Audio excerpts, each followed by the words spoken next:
What's going on, everybody? It is your boy, Danyol, Jaye, outreach specialist for Trans Connections, employee of APLA Health. And you are watching what? APLA Health Prevention Department live right here on Facebook. I want to thank you so much for tuning in today. We have a really great conversation that we're going to have regarding HIV and just the stigmas regarding HIV. You know, we talk about a lot of stigmas as it pertains to HIV negative people. Like, what do HIV negative people think about HIV or don't know about HIV?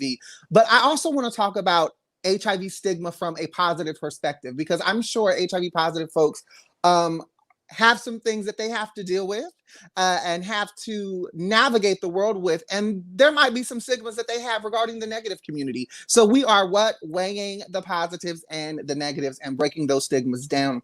I'm going to introduce my first, my love.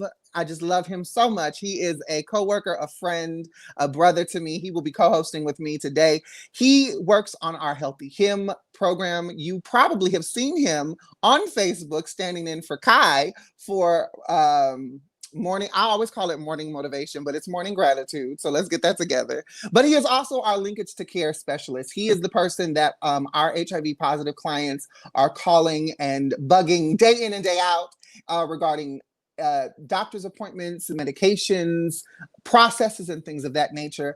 And without further ado, I just want to introduce the fabulous, the wonderful Ty Smith. How can I not love the intro that you just gave me, Danyol? Thank you. I really appreciate that. You know, me and Danyol have been friends for quite some time now. It's been some years. Actually, we have some years. Four years. Yeah, we have some years on our friendship. So when Danyol started working at APLA Health, it was just a beautiful thing to be able to, we collaborate in our friend life, but now collaborating in work. It's just beautiful. How are you? Looking gorgeous. Well, thank you. Giving you blue as a mood. Come on, and the light's just hitting you. It's like boom. Oh, that's the ring light, honey. We thank Amazon for the ring light. It's the glow. I'm here for the glow. And the good thing about Ty is I don't have to lie about his intro. You know, some people give you an intro, they send you a bio, and you're like, oh my God, is any of this true? I don't know, but I'm going to read it. I don't have to lie about this one over here. Because you know me. Because I know you. Right. Our guest for the evening to help us kind of navigate this conversation is also a friend of both of ours. Yeah. And they are the co-chair of the Los Angeles Women's HIV and AIDS Task Force. And basically what they do, they do a lot of things, first and foremost. One of those things is put on fabulous events.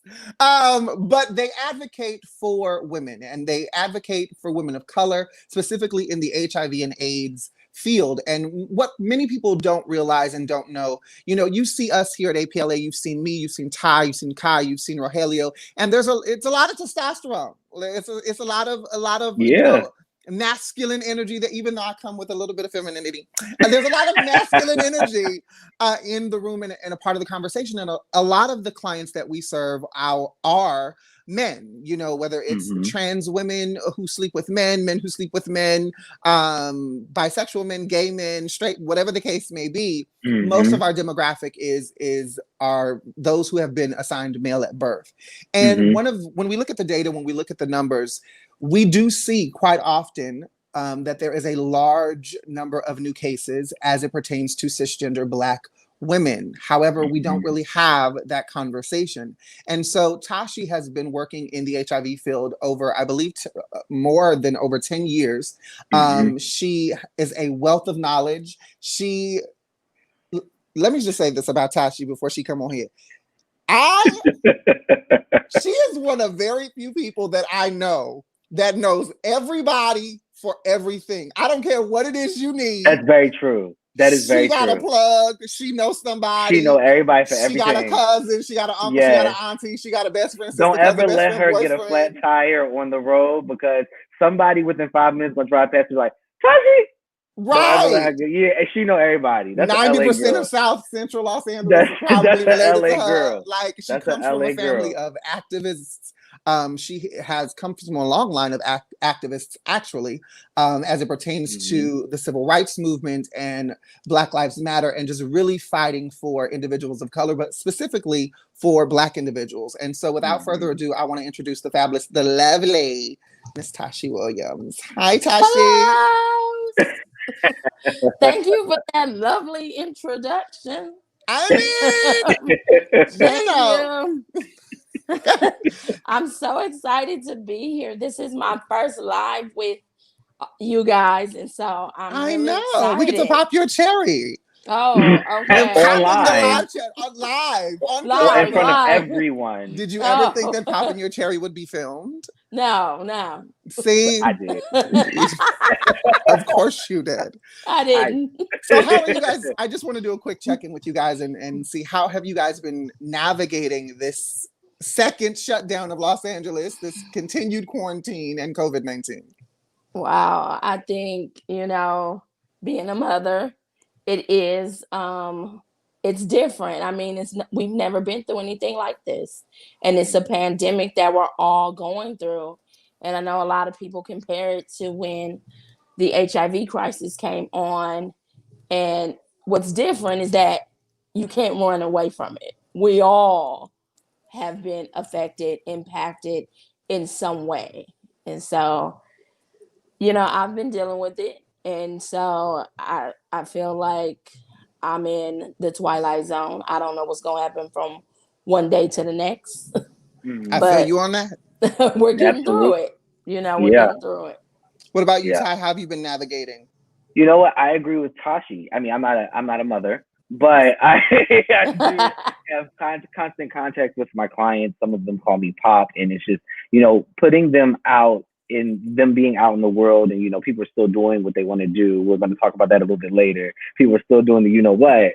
It's like Yeah. still having those conversations, and it's been being home is great because Daniel, I'm a homebody, so being home is fantastic. It's just when I'm working, it's a lot harder to gather my resources for something that may come up, just sporadically out of nowhere. So that's been the only kind of hiccup. But other than that, I'm enjoying, going to meetings with the top business suit and then the pajama pants because nobody can see it. I'm enjoying that. That's it's not that bad. I'm okay with it. How about you, Daniel? How are you doing? You're on here a lot. So Yeah. Well, I haven't been on in quite some time. I think the last conversation that I did might have been with Mallory and Miliana. So there's that.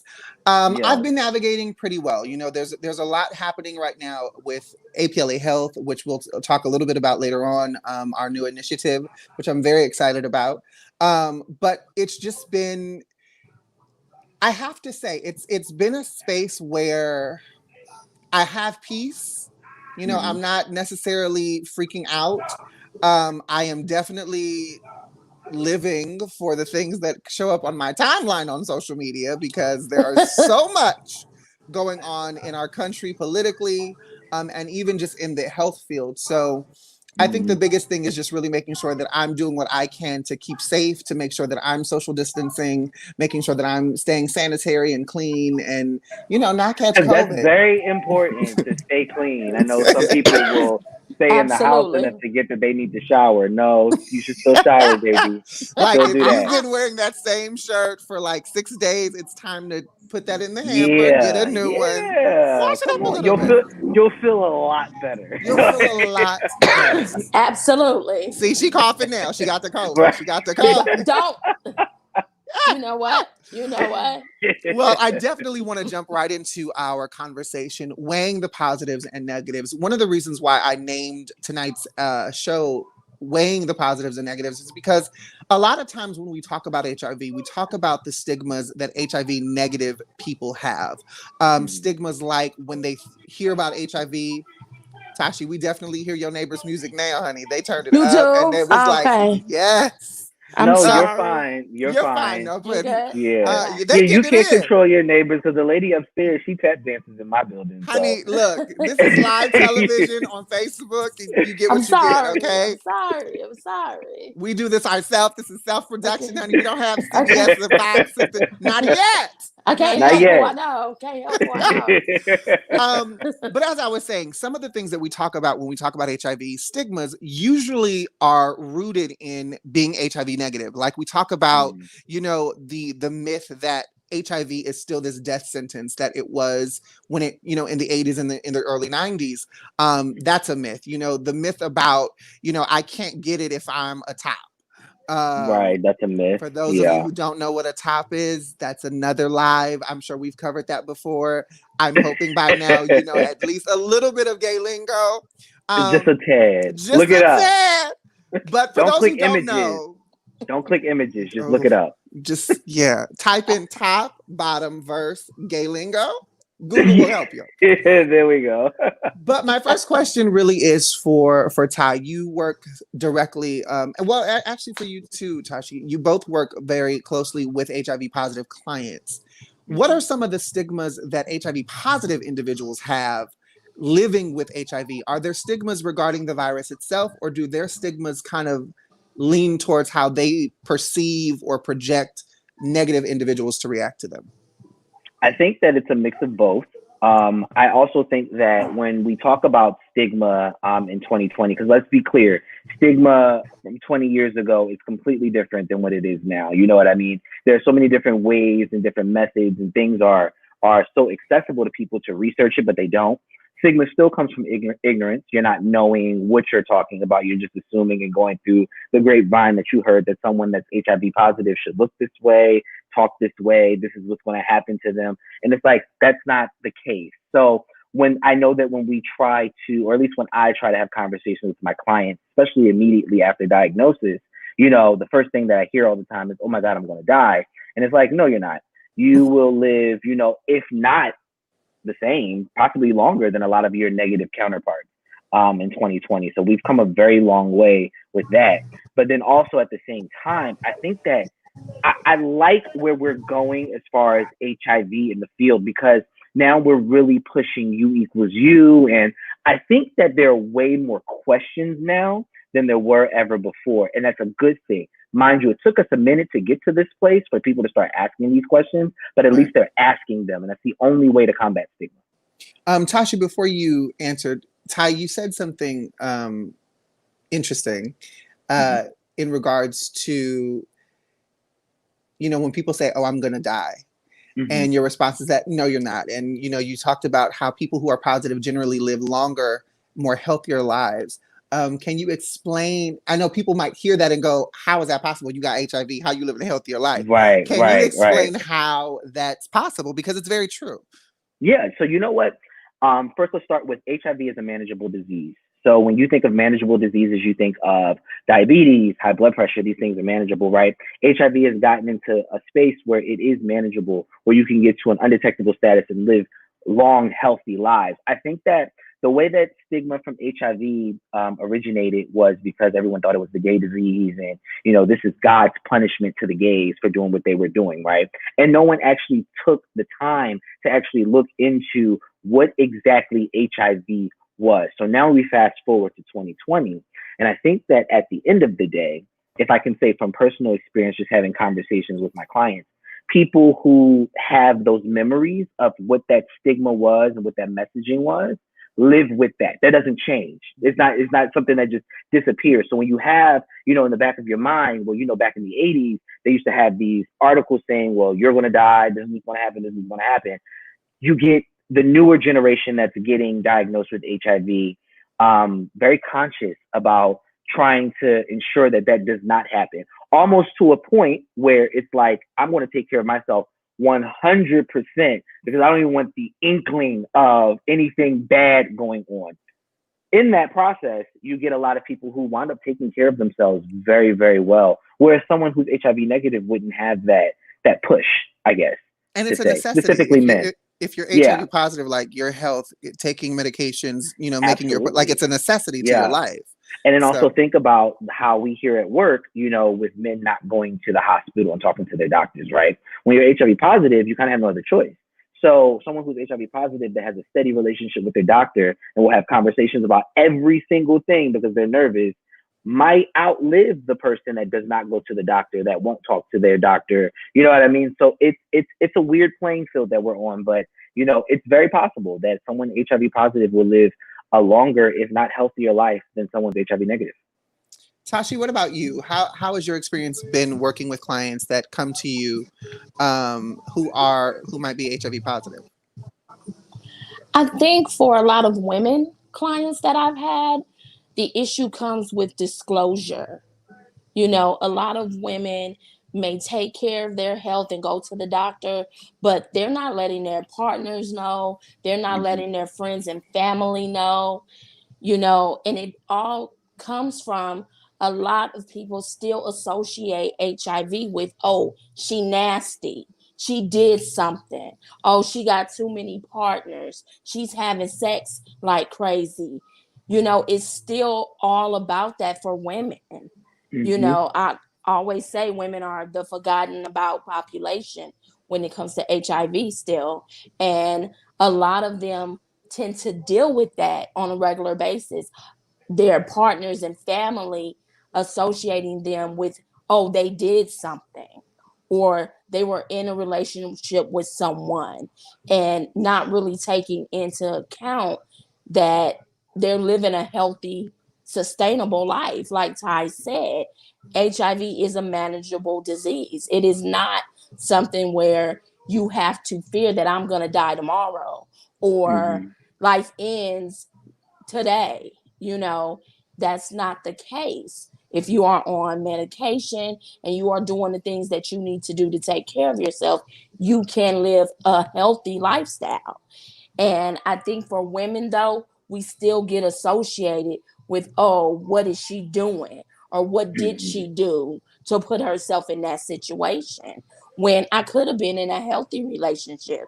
You find Yeah. women who were married who become positive. You find, you know, people from all different walks of life who become positive. But for my women, I think they really do have a hard time with re-engaging themselves back into relationships. So disclosure is a huge issue for them. You know, I think it's interesting. You know, we in the line of work that we do, we speak to a lot of men. And there still is, I know within like the gay community or the LGBTQIA community, when when a male comes out as positive, you know, Mm-hmm. there is still that tinge of like, oh, he's nasty, he was being a whore, you know, he was just out here doing whatever. But I have to say, when I think about sexism with women, and how Right. even in regardless of the community, whether it's LGBTQIA, whether it's a heterosexual community, women have always had to deal with sexism, and to deal with Definitely. that layer in addition to being HIV positive, I I can't fathom that, because even Mm-hmm. though men still think that, it's not as projected. Like, it's almost like a throwaway thought. It's almost like, Mm-hmm. oh, you was nasty, but we move on with our lives. And I think, Right. especially in the LGBTQIA community, you know, we have normalized being positive and being undetectable to a point where, you know, you got a profile on Grindr or Jack, honey, it's in your profile. I'm positive. It just say it right It there. right there, Right. Yeah. positive, undetectable, last sex, Right. whatever the case may be. Right. But women do have to deal with the sexism aspect of it. Tashi, I know, and for those of you just tuning, Tashi, I'm gonna mute you because your neighbor is really getting it in, and we will unmute you when you come back to talk. Hallelujah, praise him. We can't hear you right now. What you I'm a say? I'm gonna close the window, so I might go out on you, but I'm closing the window. Look at Okay. Jesus. Won't he do it? He'll make a way. Yes, you just call on him. Uh, one of the things that I want to ask Tashi in regards to women. We had a conversation on Wednesday, her and I, in preparation Mm-hmm. for this talk, and you know, she brought up some very passionate points, some very passionate details about women as it pertains to HIV care and whatnot. And Tashi, I want you, when you get back on live, when you get back on the camera, After she done closing that window. after she's done closing, there she go. Look at her. Hello. Um, I want you to talk about, my question for you is, how accessible is, number one, education regarding HIV for cisgender women? And what type of services are really out there for HIV positive cisgender women, because I always hear programs regarding, men or trans women. I very rarely hear services or programs that are specific to cisgender women, because, and again, I'll Yeah. allow you to speak about this a little bit more, but when we talk about being HIV positive and reproductive care, that's almost like a non-existent conversation in a lot of agencies across the board. Right. I think the reason why you don't hear it, Daniel, is because it don't exist. Well, I mean, there's that. Okay. We're just You going know, to break it you all the way down. Right. you can't hear about something that just doesn't exist. And I think that's the problem that we've come on, is that these programs tend to grow and we build them up and then they're gone. They just vanish. And so with positive women, we just never had it. You can go and get an abortion, but will there be a case manager on the other end of that to kind of guide you and help you through it? No. When it comes to HIV positive women, you can go and get a test, and after you test positive and you are linked into care, is there someone to follow you after that? No. There was this time in HIV services where we had psychosocial case management. Well, they did away with psychosocial case management and they created, MCC, which is medical care coordination. And medical care coordination links you into programs, but it also puts you in a box. And if you don't fit into that box, then you don't get services. And what is that And box? that box is you've had to be incarcerated, you have to have an STI or be out of care. And so if you don't fit those things, then how do you get linked into care? You Right. know, Where do you get linked? Yeah. No, that makes exactly. Where do you yeah. get linked? And you can get linked into care, but will it be what you all have with Healthy Him? No, it won't. Mm-mm. It will Mm-mm. not be a tie to guide you. There won't be a tie to talk to you about what it is you're about to go through with medication. There will not be a tie to talk to you about how to navigate the system. Those Mm-hmm. things don't happen anymore for women. And quite frankly, they happened before, but it was very limited. We don't have Mm-hmm. support groups for cisgender women. We've never really had cisgender support groups. We very seldom see anyone talking about HIV as it pertains to women from the federal government. I mean, they're trying to take away Planned Parenthood. Yeah. So women in HIV, again, have always been the forgot about population, because the funding, as you both know, it being in programs that are predominantly male focused, that's Mm-hmm. where the money is going. And Mm-hmm. even if agencies have the opportunity to change that, they don't. And our numbers are continuing to go up, Mm-hmm. continuing. And there's a lot of factors with women, because you have children, mother, single family homes are predominantly female focused. Let's face it, it's mainly mothers who are the single parent.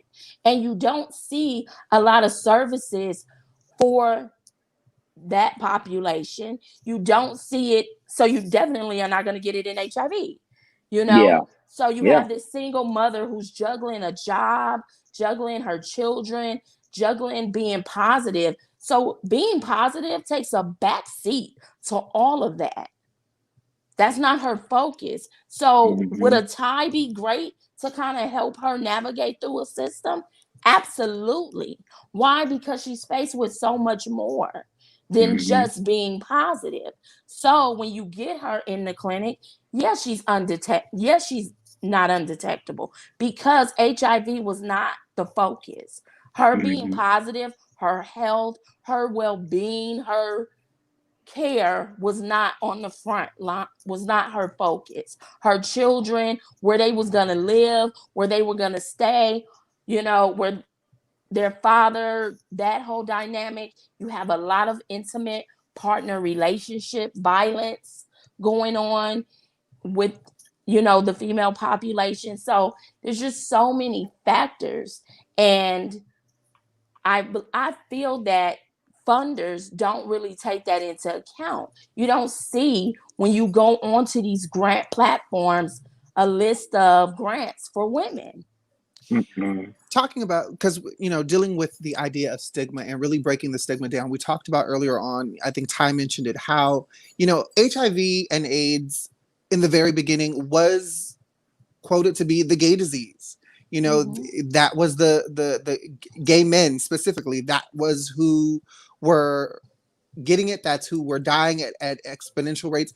Do you think that and that's a factual thing, that's that we can look at and say that was factual, that actually happened, but do you think that era of fact turned into a stigma that causes for cisgender women to be forgotten about?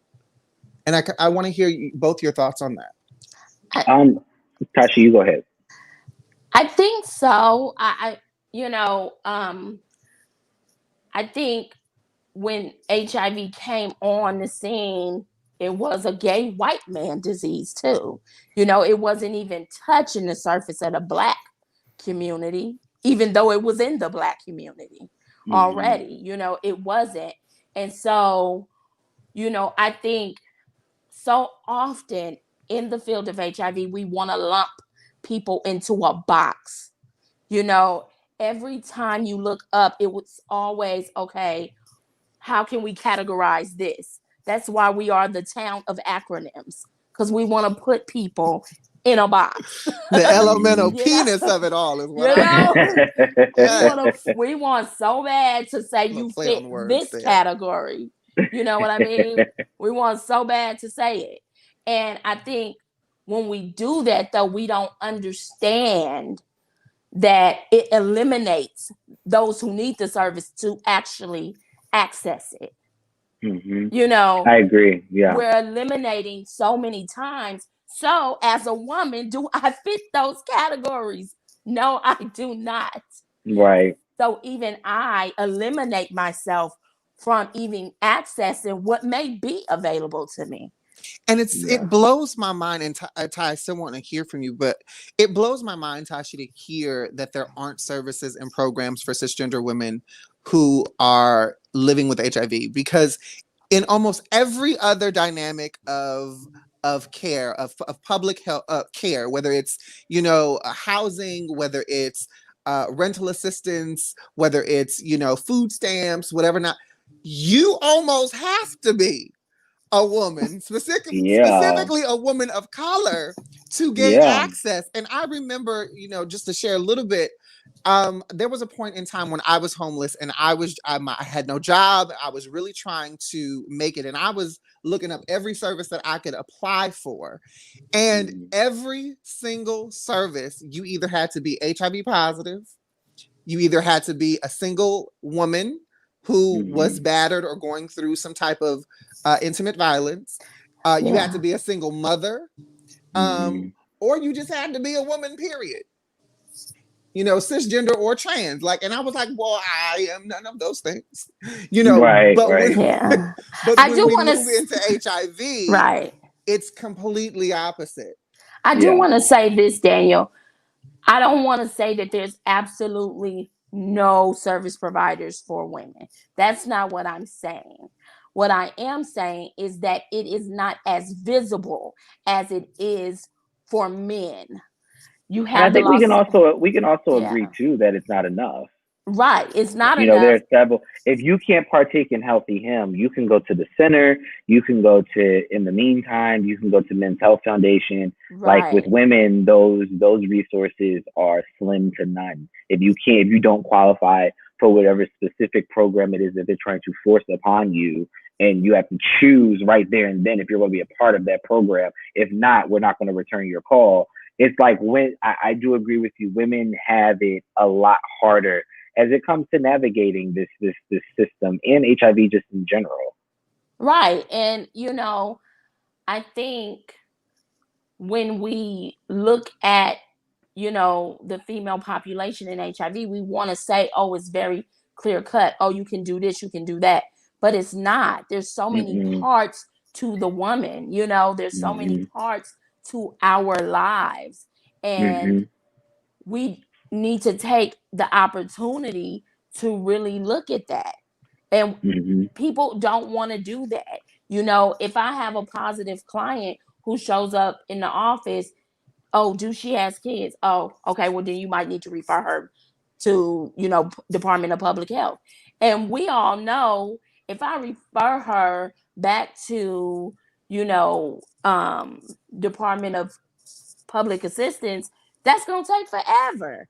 If I Yeah. refer her to the county to sign up for Medi-Cal, that's going to take forever. When I And the fact know, that she's here right now right? in front of me, with all of those challenges that you brought up earlier, why would Yes. I refer her to a bigger machine that where she'll get lost in the sauce because it's so many other people that are waiting and she needs these services and the support.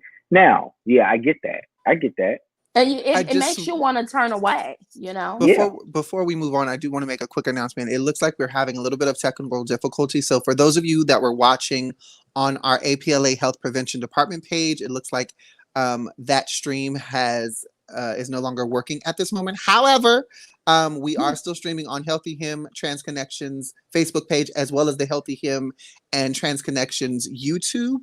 So once we are done with this live, I will post it onto the APLA prevention department page, and you guys can watch the replay on that page as well.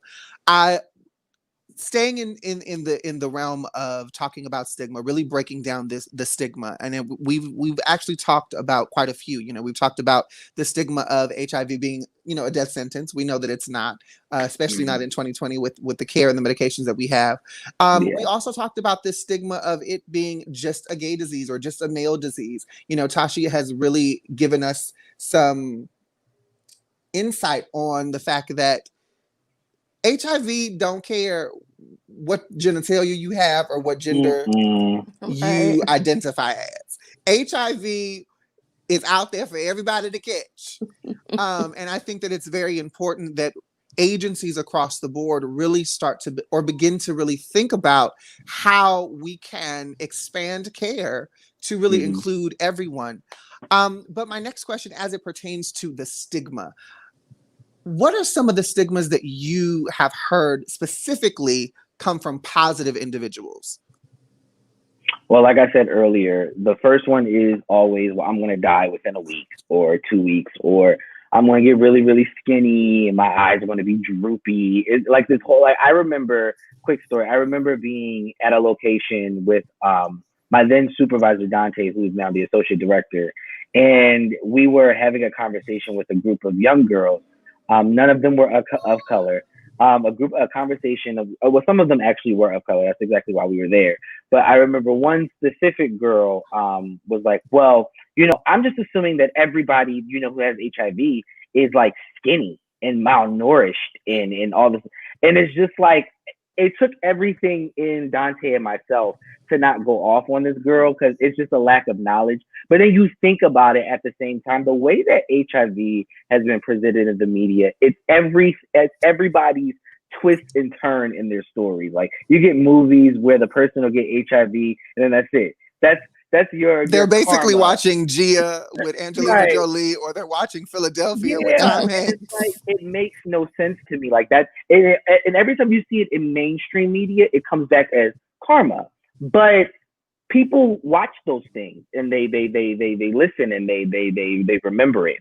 So every time you get someone who is diagnosed that have seen those plays, Tyler Perry, every time that you've seen those things in mainstream media, you're leaving with the fact that that person that got diagnosed on TV or in that movie, because let's face it, we know the difference between reality and what's not, but people who don't know anything about HIV don't.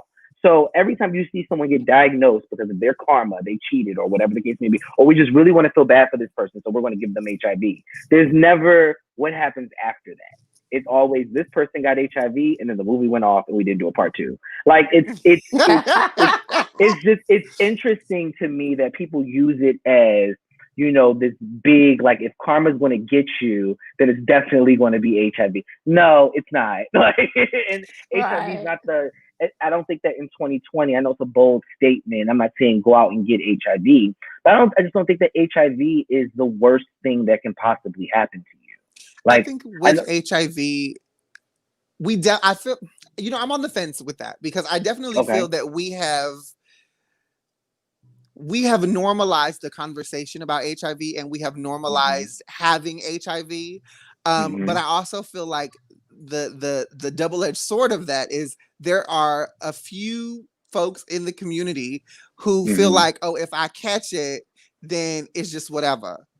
And Or it's I like, get these well, benefits and I get to do X, right. Y, and Z. So let me counter that real quick because I agree with you 100%. And when people come to me with that, I would let them know, well, you also don't want to be diabetic. You also don't want to have high blood pressure. You have to think long term. While you see people who come into our organization, get assistance with housing, medications, and their appointments, that is specifically for them to make sure that they stay on track and get to an undetectable status. If you could avoid that altogether, you would be wise to do so. So I've had those conversations with people where it's like, well, if I get it, I'll just get a house. That's not how that works.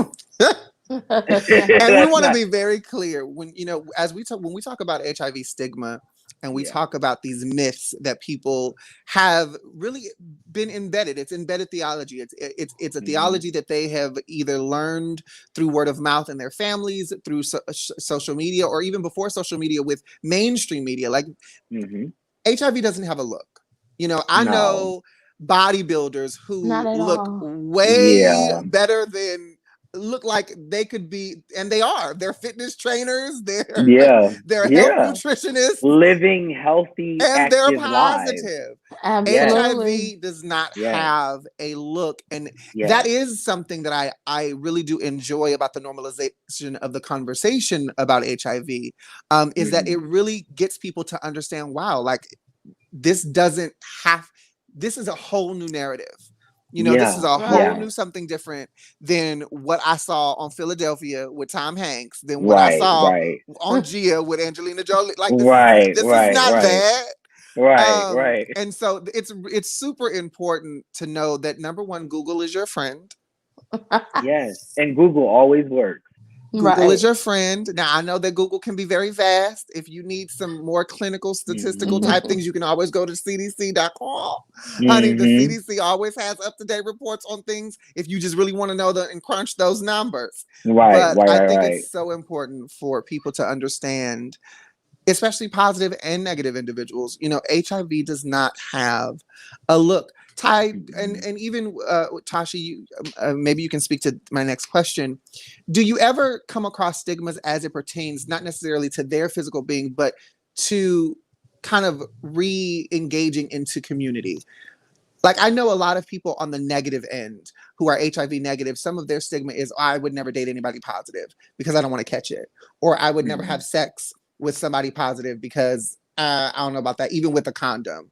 Like, are Mm-hmm. those type of stigmas still very relevant for positive individuals? I know Tashi mentioned earlier the disclosure aspect, but are there other areas where that kind of stigma kind of stifles an HIV positive person from navigating their life? Is that for me or Tashi? That's for both of you. Oh. I'm Oh. sorry, I could not hear one word you said, Daniel. Can you Well, hear him because you now? went Yes. black, you Oh, went okay. dark. So my question, I'm so sorry. I was she like, turned her I camera think off he's so she could go saying dance to the something. music. She just wanted to get her Right. little, she wanted to get her I Beyonce still move. can't hear They one was word. playing WAP and she wanted to go twerk real quick. No, I can't hear Daniel. I can hear you, Ty, but not Oh, Daniel. you She can't hear might have, Daniel now? she might No. have to exit and come Okay. back into the live. Yeah. You She might can't have hear to me. exit. Oh, sorry. You might have to exit and then come back into the live for you to be able to hear. So go out and Okay. then come back in. Okay. Yes. Live So TV, don't you love it, folks? it's interesting. So let me answer a portion of that. I think that I can't speak from the negative aspect of it because we know that those biases and those stigmas are still there, right? Right. Especially with something that doesn't pertain to someone who is HIV negative. I think that from the flip side of that, I've heard a lot of my pause clients not be interested in negative partners just because they don't want to disclose or they don't want, and if they do disclose, it's kind of like they don't want to continue to have the conversation. It's like, if I have HIV, you have HIV, then we don't have to have that conversation. Like, we can disclose our status to each other, but then after that, it's nothing else that I need to explain to you. So I think that, it's about, it can go both ways. It can definitely go both ways. I've seen my pause clients come in with partners who are pause, and they're a lot like happier because it's like, I don't have to, this person understands what I'm going through. I don't have to, we can kind of lean on each other. I don't have to explain it.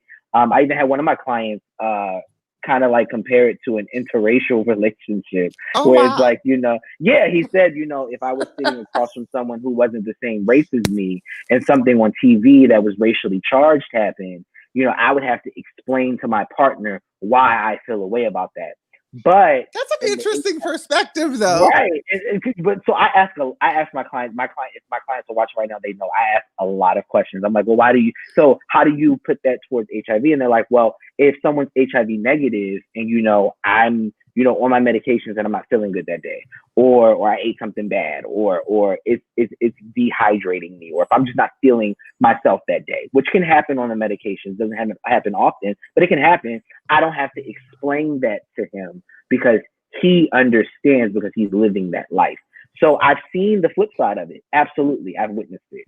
Now, one of the things that I've heard within the community is that, if you're positive, dating someone positive, that they just do it because they don't want to have to use any kind of barriers. But the danger in that is that you can get super HIV. I've heard that too. There is the possibility of reinfection because the strand of the virus that I may have, or Ty, or any of us may have, it's different. You may not have, and so you are putting yourself at more danger. That's why we try to talk to positives about prevention as well. Well, we should also push that even outside of the strains for HIV. Right. HIV does not burn. It doesn't itch. It's none of that. Like the rest of the stuff that you can get during the process of just not using protection is way worse feeling than HIV. Like you will literally be oozing at your penis. HIV don't do that. HIV don't do that. So what are some of the prevention methods that an HIV positive person can use if they're having sex with other positives? Definitely. I still recommend condoms. I mean, I know it sounds cliche and old, but I still recommend Who condoms. uses those anymore, Ty? Oh my God. Know, right? That's what is so that? 90s. Right, that's so TLC first album. I still recommend condoms because at the end of the day, like I said, the rest of the stuff that's out here burns and itches, and that can also mess with your viral load.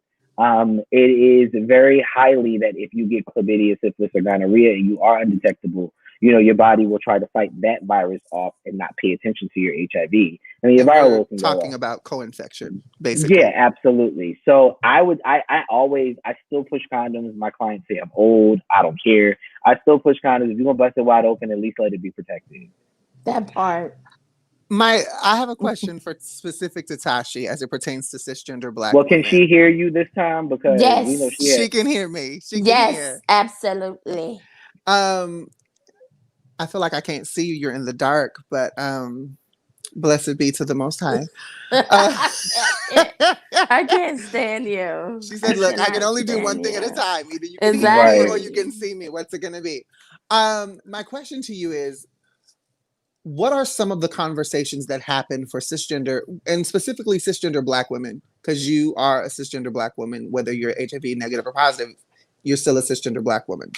Right. What are some of the conversations surrounding cisgender Black women dating someone who is positive? I think some of the issues that are concerning is, are we together because we both have this? Or are we together because we truly want to be together? A lot of times women will find themselves in relationships with a person because, like you said in the beginning, you're positive, I'm positive. It's convenient. It's convenient. I don't have to go through the struggle of telling my story to you. I don't have to go through the struggle of telling you what it feels like to be me, what it feels like to go to the doctor and have to do my labs. And, I don't have to hide from who I am or from what I'm going through, because you kind of know that story. But are we a good fit? We might not be the best fit for each other. Right. But I'm Right. sticking this out because I don't know if anybody else is going to want me. Mm-hmm. That's a huge issue for a lot of women in the HIV community. Who wants me? I have this. I'm tainted. One of the things that I know a lot of women, I know a lot of straight cisgender women. And one of the things that often kind of shocks me is that when I talk about sex and HIV, because this is what we do. We talk about sex like we talk about, making a peanut butter sandwich. All day. But it surprises me that there are so many women who say, "Oh, well, I don't need to know that. Like that doesn't have anything to do with me." Right. With this assumption, again, going back to stigma, thinking that, that's a gay disease. I date straight men ain't got that. Like, whatever. Tashi, how do you approach those conversations, and what type of education do you give to women who think like that? Trauma is deep, and sometimes it's not, you can educate a person to the cows come home. But if they are deeply rooted in trauma already, and then to add the layer of this onto it, it's, very difficult to navigate through with the client. So a lot of times I try to get my clients to enroll into mental health, to kind of deal with the issues that they have around dating, because it goes a lot deeper than just HIV. A lot of the time it goes a lot deeper. And so even though I may just touch the surface and say, you can get back out there, you can, date, they still will have that, because a lot of people in their life before they even got to me said they was dirty, said, what did you do to deserve that? Childhood trauma is deep, And I think also, to your point, I don't mean to cut you off, but also to your point, women in society are supposed to be perfect. You guys are supposed to be the nurturers. You guys are supposed to be the complete perfect being, while men go out and do whatever they want to do. Right. Mama gotta have it together. Royal oats. Right. So when you add HIV to a woman, people look at it like it's depleting her value. Like, it's like anything that a woman can do that's not what men or society deems as natural or regular, is that means that woman, was out there doing something, or she must have done something to get this. Trauma runs very deep. And I think within our community, because we're all people of color, we know specifically, like, there are things that have been passed down to us from generations. Trauma can, like, literally change the trajectory of your entire thinking. Especially when it pertains to medical care. Like, the distrust in communities of color as it pertains to medical care is beyond. And so it's understandable, when we talk about historical trauma, generational trauma, and just the medical trauma within communities of color. I do want to, because we are almost out of time. The hour has gone by so quickly, and it's been amazing to talk with you. That's what happens when we get together. Time just flies. I'll try to give y'all a little more light next time. I mean, it's okay, Tashi. It's COVID. We understand that certain bills just have to, get paid later. We understand, girl. Get that good light, that natural light. I'm trying my best not to get up and turn on the light.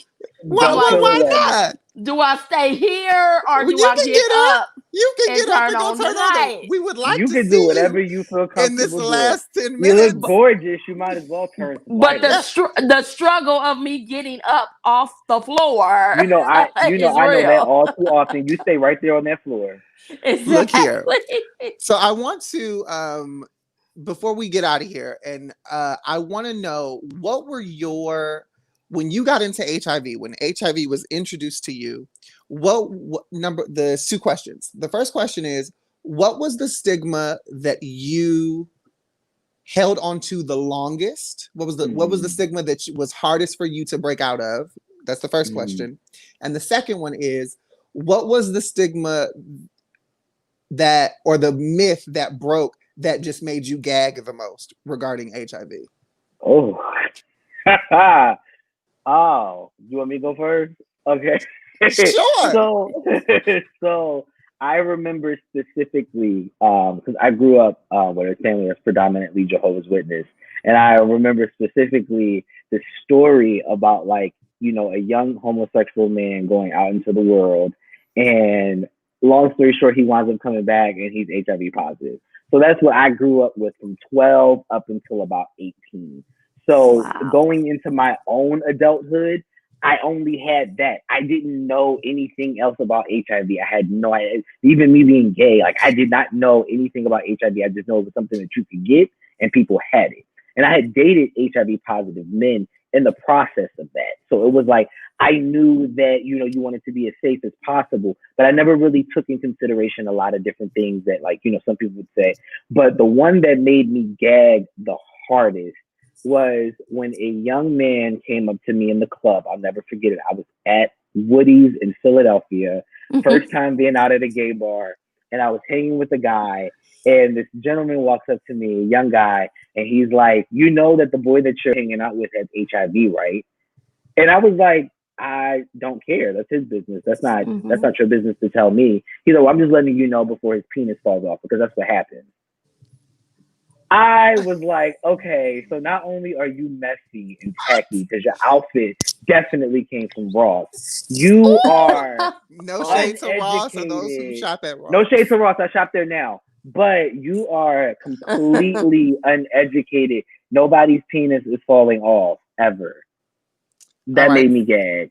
Tashi, what about you? The stigma that you held onto the longest and the myth about HIV that made you gag the most when you found out that wasn't true.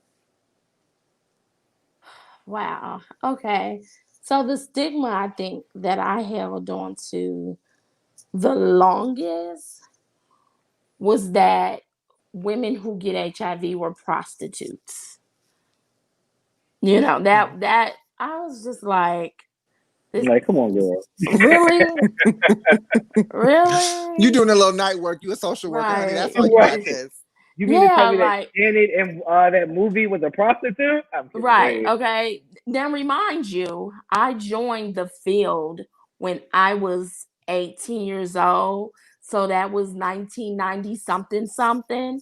I Oh. don't want to give out my age here. I mean, I think you already did because it's 2020.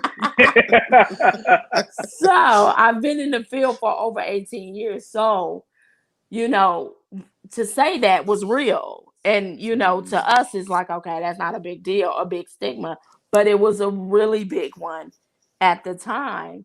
And so I think the myths are like what made me like gag or, was I think I still deal with it today. Clients telling me, I ain't got that long to live. I'm going to die. Not, Ah, you're not going to die. right. Are Y'all you over here for real? emptying out bank accounts and whatnot, thinking that y'all got 3 months to live like this is terminal cancer, and it's not. And you know what? I have two because the other thing is I do housing. Mhm. Aside from me being a part of the task force, I house people who are HIV positive in my 9 to 5. And I always get told, well, I'm entitled to benefits if I'm positive, right? Well, all right. You're not All right. entitled to anything. We can help you with You some are things. eligible for benefits. You Right, you gonna are place eligible. you are going Yes. to place me in housing, and my so and so can get a house, Mm, right? Well, no. so and so, is he positive or she positive? Right, no. So this And whole before myth, and before we go over what you're eligible for, how are you doing with your medication? right, Right, that part. Are you right. seeing your doctor regularly before we start talking about what you're eligible for? And so you had, but because of that, you had this trend of people saying or even thinking, well, maybe I could become positive, Yeah, and that's a thing. that's a That's a thing. thing. You know, Yeah. you that's a thing, and Mhm. so that really annoys me when I get those Yeah, I type of agree. clients. I think for me, the stigma that I held onto the longest was that if you got HIV, AIDS was inevitable. Yeah, Right. An AIDS diagnosis Mm. was inevitable. That HIV was simply the waiting area for you to go ahead and have an AIDS diagnosis. I know now that that is not the case, Right. but I think that was the longest. And going back to embedded trauma, as a kid growing up, there were people that I came across in my life that I saw kind of deteriorate, Mm. having been diagnosed with HIV and then being diagnosed with AIDS. So watching it physically, like watching a human Mhm. being just kind of transition that way in front of you as a kid, yeah, It's that imprints traumatizing. that Yeah. imprints on your brain, you know. right, So that Absolutely. was definitely the Absolutely. hardest stigma for me to be like, okay, Yeah. they are not the same. You don't necessarily right. have to get an AIDS diagnosis if you are HIV And positive. to your point, sorry, to your point, just really, really quickly for anyone that is watching that is AIDS positive, anyone that's watching that is AIDS positive knows that that is just a stamp that goes on your form. If your T cell count gets to a specific low level, you too can still live a very long and healthy life Right. as but Absolutely, for as long as you take absolutely. care of yourself and this is not us just like, saying this. No one's paying us to say this. These are facts. Like these are Right, Right. facts. That right. part. Yeah. You can look Right, this, right. Google it. You know, Right. Look it up. It's that's when you want to let 2020. somebody know that what you know is what you know. Google it. Because if Right, Google said it, right. it's true. I think the thing about HIV that made me gag the hardest in my time in the field is Hmm. when I discovered pause chasers, individuals Yes, Oh whose yes, yes, goal is to get positive and to infect other people yes, um, in their journey. I was just sitting yes, there going like, wait a minute, what?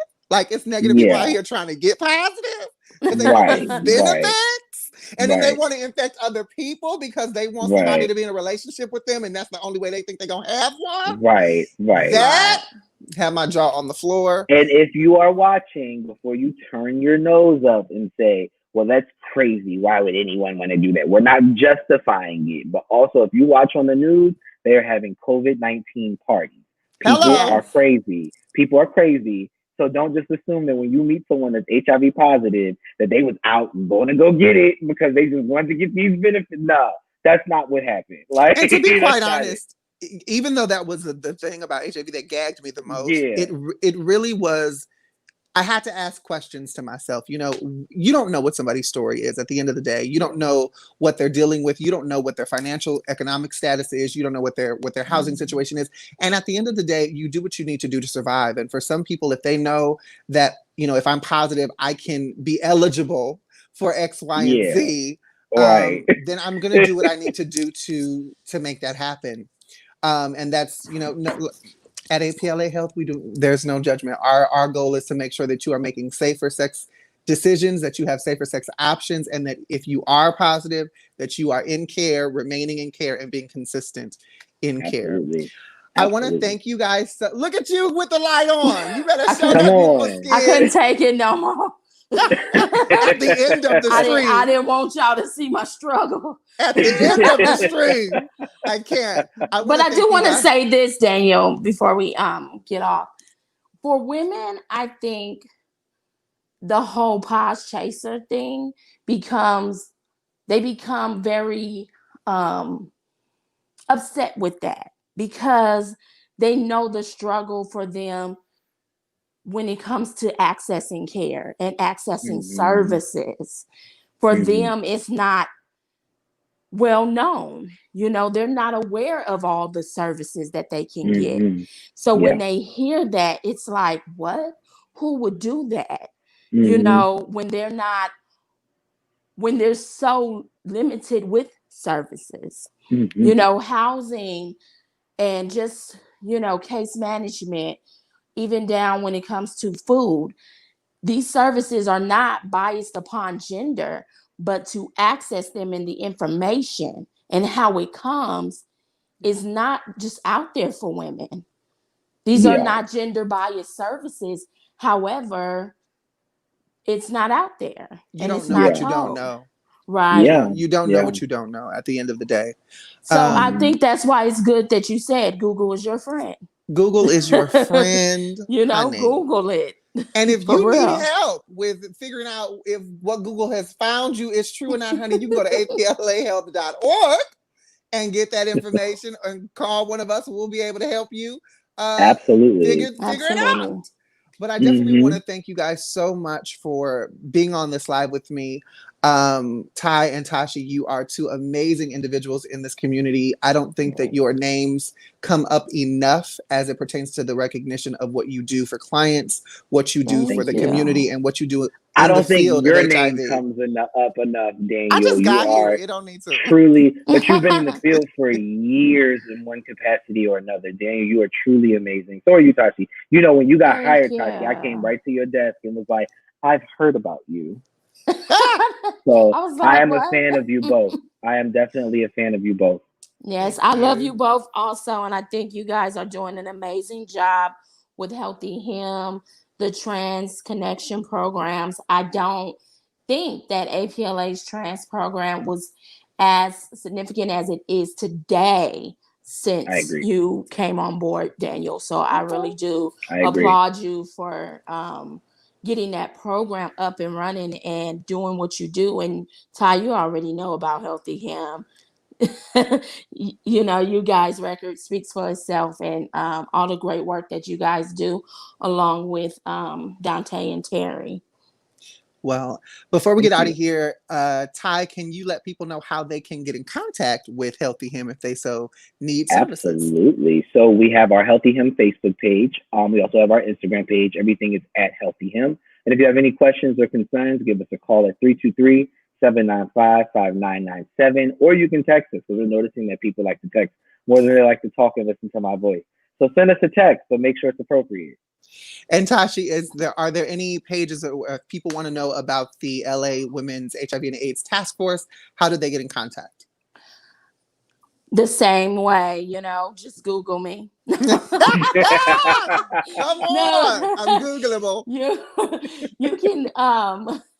You can look us up, Los Angeles Women's HIV and AIDS Task Force. We have a Facebook page. We also have an Instagram as well. And we also meet, but due to the COVID, we've been meeting virtually. And so the COVID. Right, it's always the COVID. But we put those dates on our pages as well. So if you type in for Facebook or Instagram, Los Angeles Women's HIV and AIDS Task Force, we should pop up. Awesome sauce. Well, I'm going to put you guys on our backstage. Don't go anywhere yet. I want to debrief with you after we end this live. But thank you so much for being a part of our live today. That was fun. That was a good conversation. I think that there was a lot of information that was shared and that was talked about that you can take and let it live inside of you, to know that, HIV is not the end of the world. That these stigmas and these myths and these things that we have come to think or what we have come to think about as it pertains to HIV and even AIDS diagnosis. It's 2020. We have progressed medically. We have progressed in so many ways. But as we can, obviously see in the conversation, there's still a very long way to go to make sure that that education is out there, to make sure that access for everybody is out there, and to make sure that there are services being provided for specifically to cisgender women. We know that there are a lot of services for the LGBTQIA male community. We know that for the trans community, but we really want to make sure that we are providing services and creating programs that are helpful to everyone across the board. I am with the Trans Connection program. So if you are a trans person of color between the ages of 18 and 29, and you want to reach out to us in regards to any of the services that we provide, you can always follow us at TransConnections on Instagram and Facebook, or you can follow us on Twitter at TransConnectLA. If you want to call or text us, you surely can. All you have to do is call or text 628-3996. That almost escaped me for a minute. And before I get out of here, I have a great announcement to make for all of y'all out there watching right now. APLA has begun our very first Swab and Chill HIV at-home testing initiative. What? Yes, in this time of COVID-19, honey, we are really doing our best to fill the gap. We know that people are still having sex. We know that, HIV infection is still very possible, and there are people out there that want to know their status. And so we have created Swab and Chill. What is that, Danyol? Well, it is an at-home testing initiative, which you can call us at the number at the bottom of your screen, right down there, 323-329-9713, or you can email swabandchill@gmail.com. This process will allow for us to mail you an at-home testing kit. It is a kit that has no needles, no bloods involved. You simply swipe your gums, you wait 20 minutes for your results, and if you do test positive, we have resources for you to link you into care and to help you through kind of making that transition and making that, creating what your navigation is going to be as an HIV positive person. The wonderful thing about this initiative, and I'm really excited to share this, is that it is open to everyone. It is open to all genders. It is open to all ethnicities. It is open to all ages. If you are an individual that needs an HIV test and you want to know your status, there is nobody that we are denying. There is nothing that unless you're just not having sex. Like if you're not having sex, like at all, like if you're a virgin and you're like, I want an HIV test, we might have to question that and have a different conversation. But outside of that, this is a wonderful, wonderful opportunity for people all over Los Angeles County to really have access to knowing their status, because once you know your status, you know how you can progress forward. All right. So if you are someone that may be interested in our Swab and Chill program to receive an HIV testing kit at your home, you can call the number at the bottom of your screen, or you can email us at swabandchill@gmail.com. If you already know your status and you just want condoms, or you want lube, or you just, you want like a little package of safer sex stuff, we can send you that as well. We offer safer sex kits that we are still able to mail to your home. Everything that we ship out is going to be from APLA Health. Our assessment that we go through over the phone when you call is very quick, very easy, and very secure, so you can feel comfortable sharing your status with us and sharing other, private information. It's not going to go anywhere. It stays with us for your protection. All right. Outside of that, I want to make sure that you guys are following all of what APLA Health is doing. And you can follow us right here on Facebook at APLA Health Prevention Department on Facebook. You can follow Trans Connections. You can follow Healthy Him. And again, you can look up the Los Angeles Women's HIV and AIDS Task Force. Until next video, I am your favorite outreach specialist from Trans Connections, your boy, Danyol Jaye. Make sure that you stay safe, stay sanitary. And again, make sure that you Google things and get that information, okay? HIV is not what you think. We have come a very long way. Thank you guys so much for watching. I will talk to you later. Bye.